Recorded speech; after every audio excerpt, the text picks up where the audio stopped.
అంటే దీన్ని ఒక విధంగా పార్టీ మారినట్టుగా భావించడం వీల్లేదు.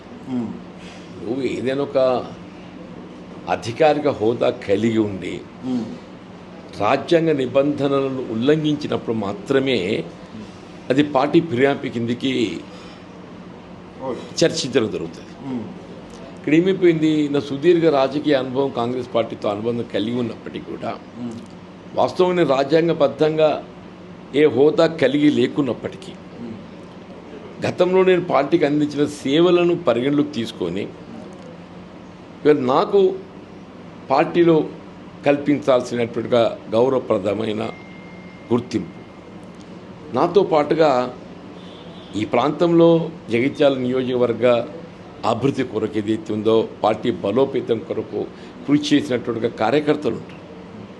అభిమానులు ఉంటారు. వారికి లభించాల్సిన హక్కులు శిరోభిలాష వారికి స్థానిక సంస్థల ఎన్నికల్లో అవకాశాలు కల్పించడమే కానీ, ప్రభుత్వ పరంగా నామినేటెడ్ పదవులు అవకాశాలు కల్పించడమే కానీ ఇవన్నీ కూడా కల్పించాల్సినటువంటి అవసరం ఉంటుంది. కానీ దురదృష్టం ఏంటంటే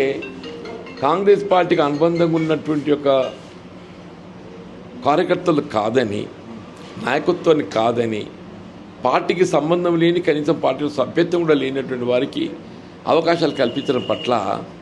కొంత ఈ ప్రాంతంలో కాంగ్రెస్ కార్యకర్తలు నిరాశ నిస్పృహ చోటు చేసుకోవటం,